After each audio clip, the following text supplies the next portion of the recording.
जय श्री राधे कृष्ण। आइए सुनते हैं बृहस्पतिवार व्रत की कथा और अंत में सुनेंगे आरती। तो बोलिए प्रेम से भगवान बृहस्पति देव की जय, सर्व देवी देवता की जय। कथा के अनुसार भारतवर्ष में एक प्रतापी और दानी राजा राज्य किया करता था। वह नित्य गरीबों और ब्राह्मणों की सहायता किया करता था। यह बात उसकी रानी को बिल्कुल भी अच्छी नहीं लगती। वह ना ही गरीबों को दान देती थी और ना ही भगवान का पूजन किया करती थी और राजा को भी दान देने से मना किया करती थी। एक दिन राजा शिकार खेलने वन को गया तो रानी महल में अकेली थी। उस समय बृहस्पति देव साधु वेश में राजा के महल में भिक्षा के लिए गए और भिक्षा मांगी। रानी ने भिक्षा देने से इनकार किया और कहा कि हे साधु महाराज, मैं तो दान पुण्य से तंग आ गई हूँ।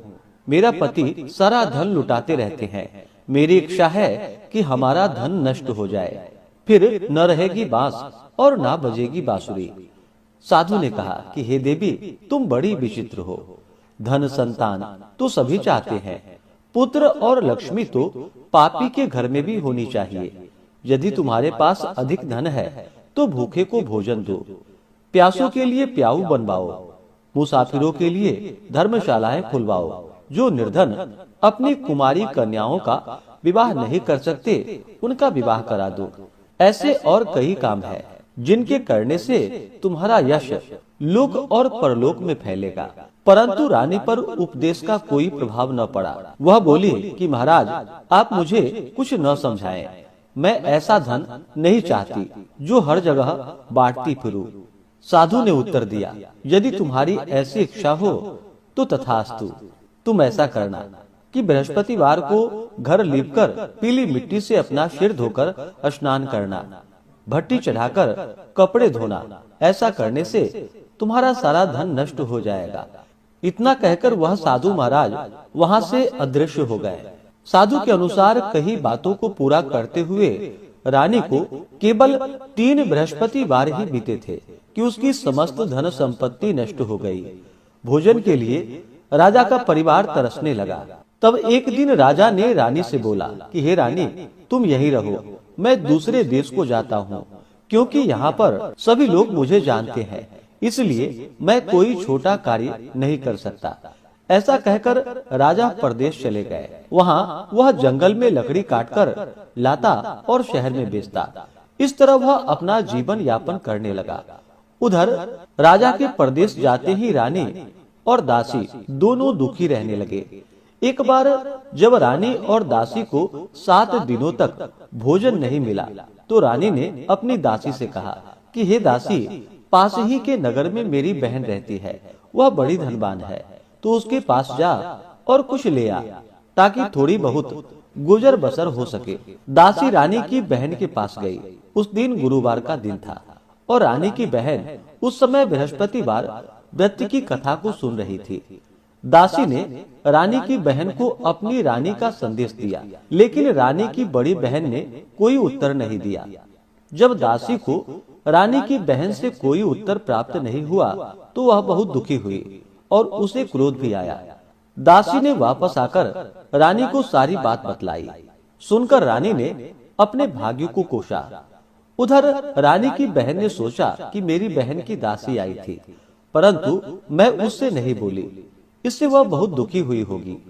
कथा सुनकर और पूजन समाप्त करके वह अपनी बहन के घर आई और कहने लगी कि हे बहन, मैं बृहस्पतिवार का व्रत कर रही थी, तुम्हारी दासी मेरे घर आई थी, परंतु जब तक कथा होती है तब तक न तो उठते हैं और ना ही बोलते हैं, इसलिए मैं नहीं बोली। कहो दासी क्यों गई थी? रानी बोली, बहन, तुमसे क्या छिपाऊं, हमारे घर में खाने को अनाज नहीं है। ऐसा कहते कहते रानी की आंखें भर आई। उसने दासी समेत पिछले 7 दिनों से भूखे रहने तक की बात अपनी बहन को विस्तार पूर्वक बतलाया। रानी की बहन बोली कि देखो बहन, भगवान बृहस्पति देव सबकी मनोकामनाओं को पूर्ण करने वाले हैं। देखो, शायद तुम्हारे घर में अनाज रखा हो। पहले तो रानी को विश्वास नहीं हुआ, पर बहन के आग्रह करने पर उसने अपनी दासी को अंदर भेजा तो उसे सचमुच अनाज से भरा हुआ एक घड़ा मिल गया। यह देखकर दासी को बड़ी हैरानी हुई। दासी रानी से कहने लगी कि हे रानी, जब हमको भोजन नहीं मिलता है तो हम भी व्रत करते हैं, इसलिए क्यों न इनसे व्रत और कथा की विधि पूछ ली जाए ताकि हम भी व्रत कर सके। तब रानी ने अपनी बहन से बृहस्पतिवार व्रत के बारे में पूछा। उसकी बहन ने बतलाया कि बृहस्पतिवार के व्रत में चने की दाल और मुनक्का से विष्णु भगवान का केले की जड़ में पूजन करे तथा दीपक जलाए, व्रत कथा सुने और पीला भोजन ही करे। इससे बृहस्पति देव प्रसन्न होते हैं।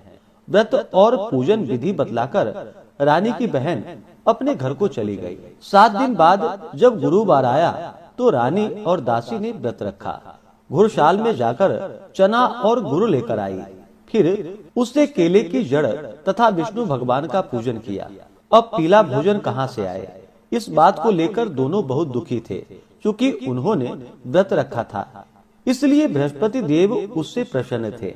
इसलिए भगवान बृहस्पति देव एक साधारण व्यक्ति का रूप धारण कर 2 थालों में सुंदर पीला भोजन दासी को दे गए। भोजन पाकर दासी प्रसन्न हुई और फिर रानी के साथ मिलकर भोजन ग्रहण किया।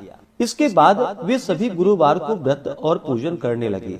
बृहस्पति भगवान की कृपा से उसके पास फिर से धन संपत्ति आ गई, परंतु रानी फिर से पहले की तरह आलस्य करने लगी।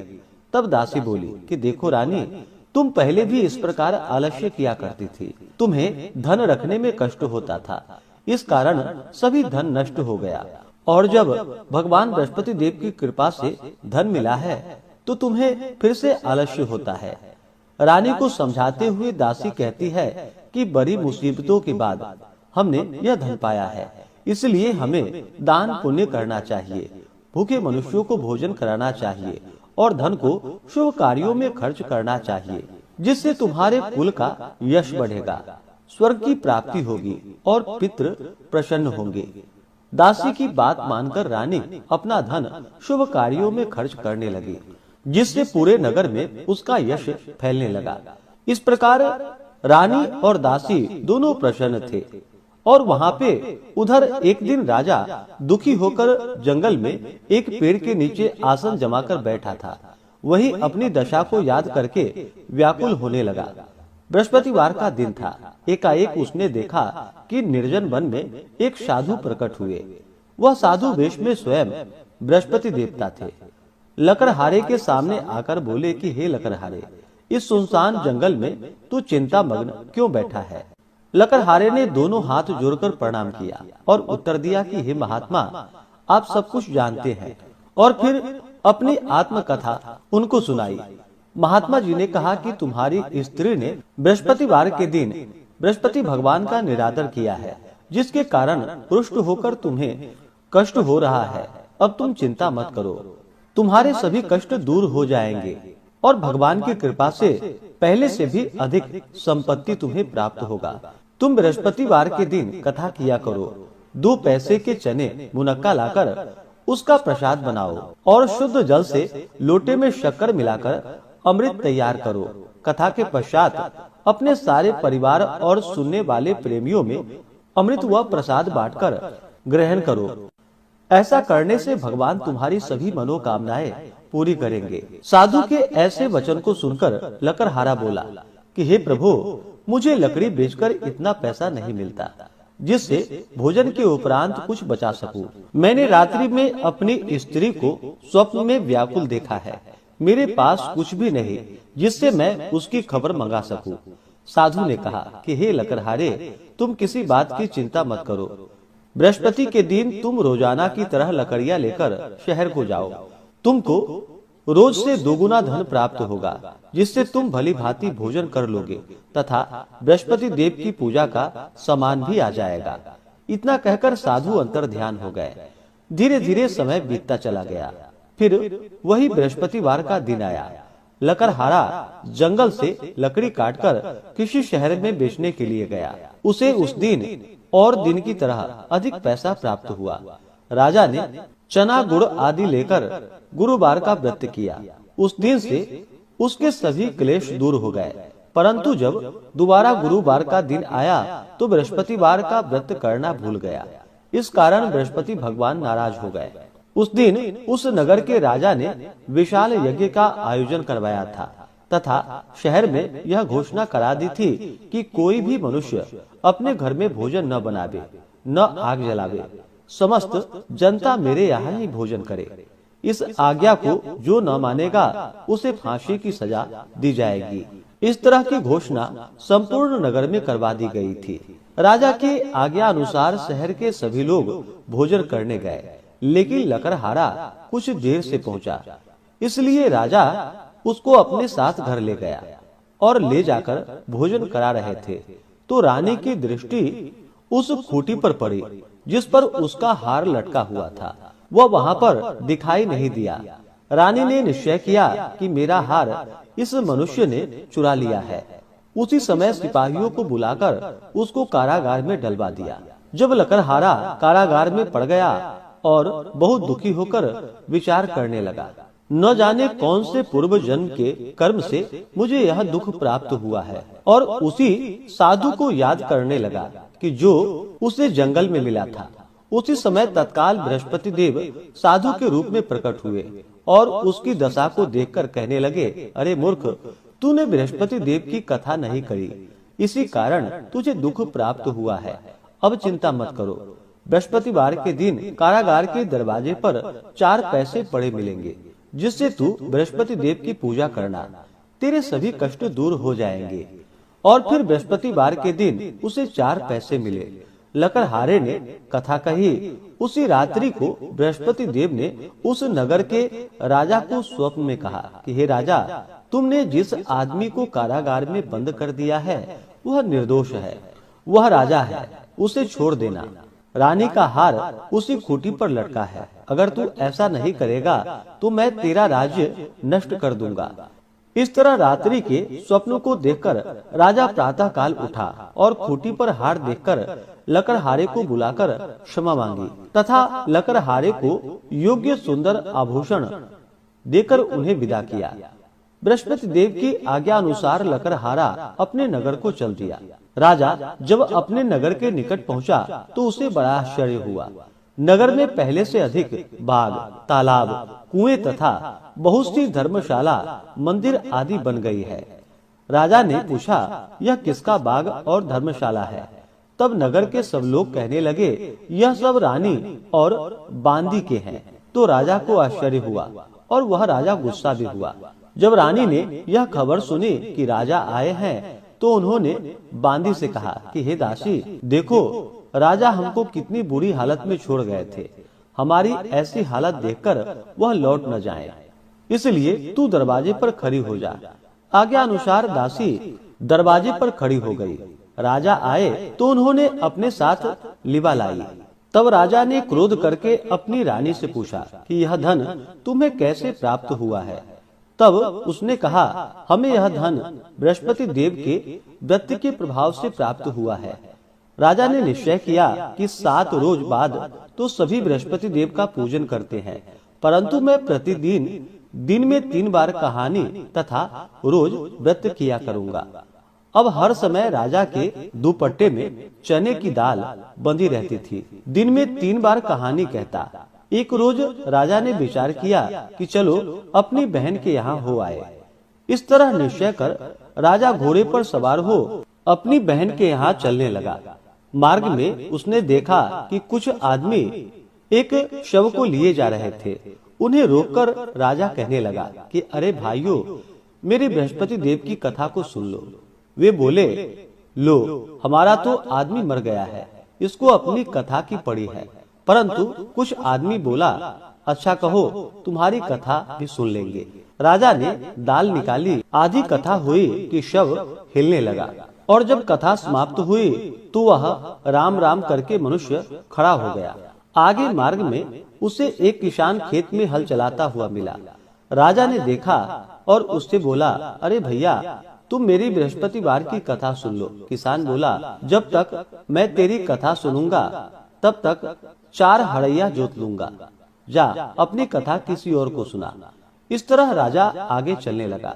राजा के हटते ही बैल पछाड़ खाकर गिर पड़ा तथा किसान के पेट में बड़ी जोरों से दर्द होने लगा। उस समय उसकी माँ रोटी लेकर आई। उसने जब यह देखा तो अपने पुत्र से सब हाल पूछा और बेटे ने सभी हाल कह दिया। तो बुढ़िया दौड़ी दौड़ी उस घुड़सवार के पास गई और उससे बोली कि मैं तेरी कथा सुनूंगी, तू अपनी कथा मेरे खेत पर चलकर ही कहना। राजा ने बुढ़िया के खेत पर जाकर कथा कही, जिसके सुनते ही वह बैल उठकर खड़ा हो गया तथा किसान के पेट का दर्द भी बंद हो गया। राजा अपनी बहन के घर इस प्रकार पहुंचा। बहन ने भाई की खूब मेहमानी की। दूसरे दिन प्रातः काल राजा जगा तो वह देखने लगा कि सब लोग भोजन कर रहे हैं। राजा ने अपनी बहन से कहा, ऐसा कोई मनुष्य नहीं जिसने भोजन न किया हो, मेरी बृहस्पतिवार की कथा सुन ले। बहन बोली कि हे भैया, यह देश ऐसा है कि पहले यहाँ के लोग भोजन करते हैं, बाद में अन्य काम करते हैं।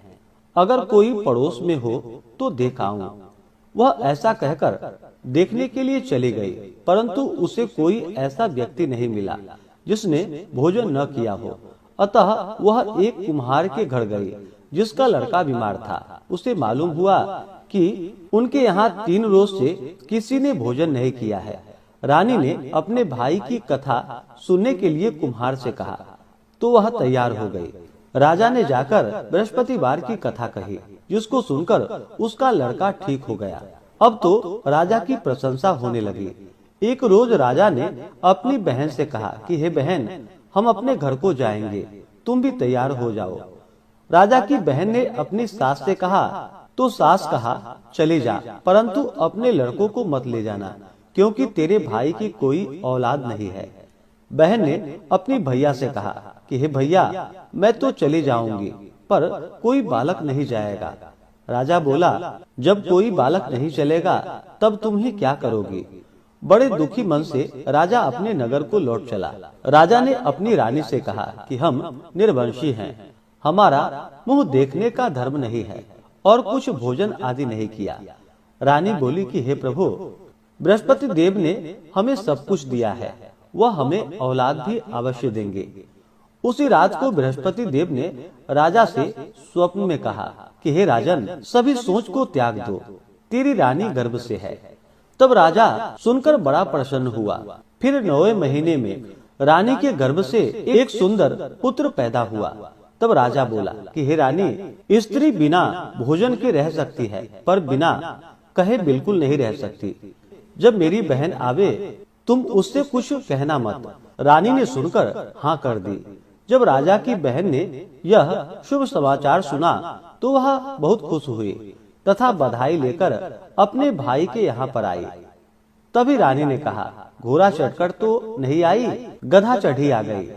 राजा की बहन बोली, भाभी, मैं इस प्रकार न कहती तो तुम्हें औलाद कैसे मिलता।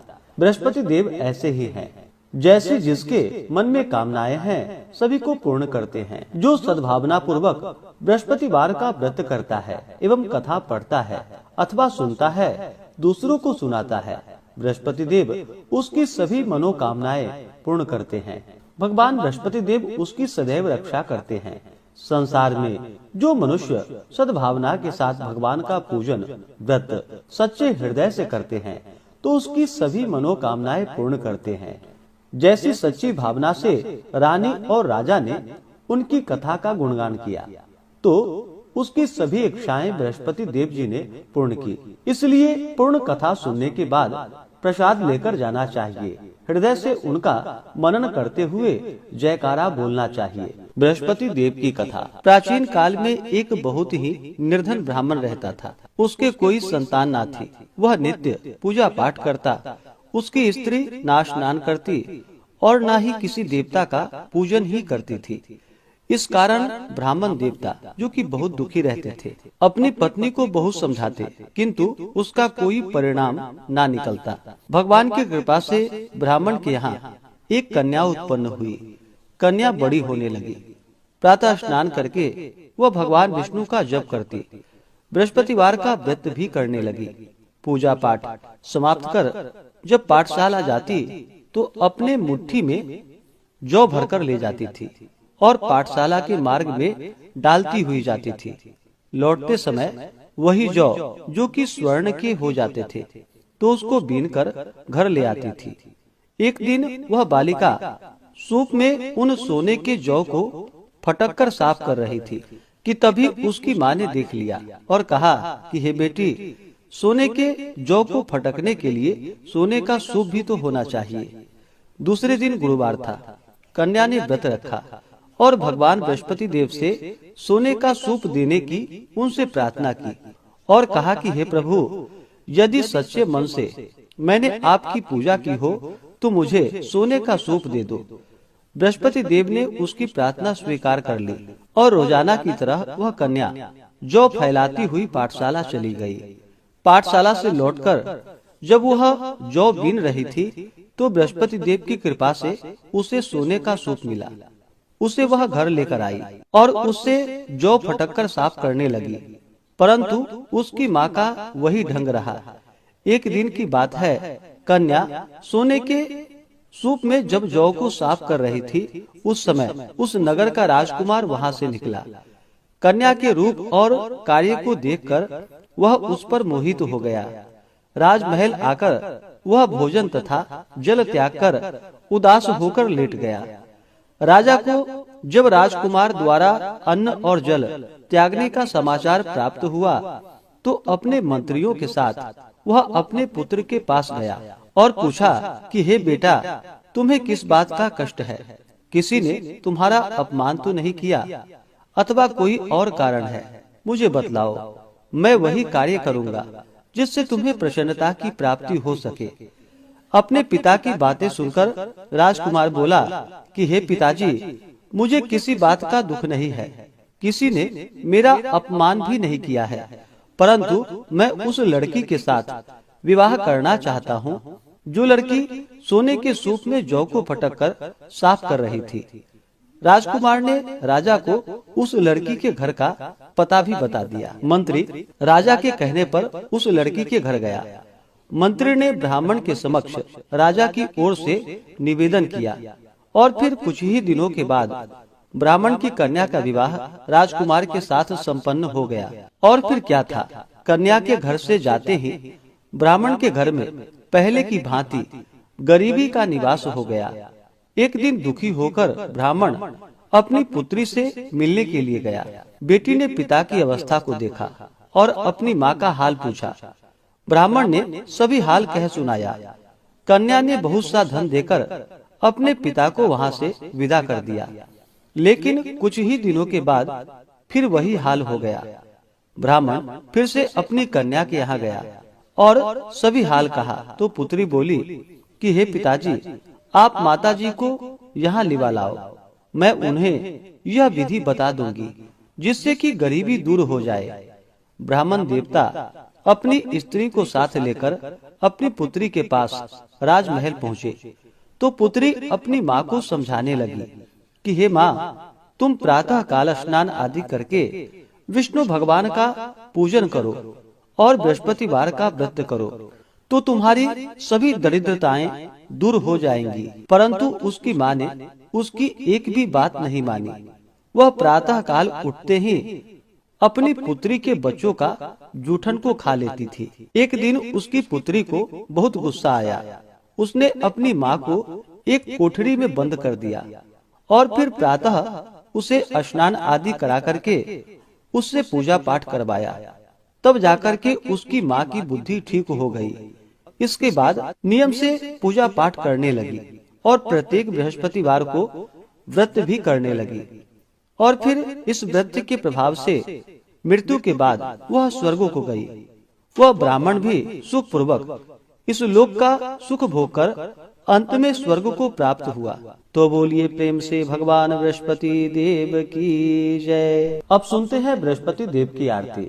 तो बोलिए प्रेम से बृहस्पति भगवान की जय। ओम जय बृहस्पति देवा, स्वामी जय बृहस्पति देवा।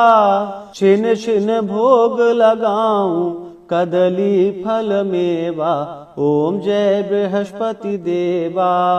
तुम पूर्ण परमात्मा, तुम अंतरयामी, स्वामी तुम अंतरयामी।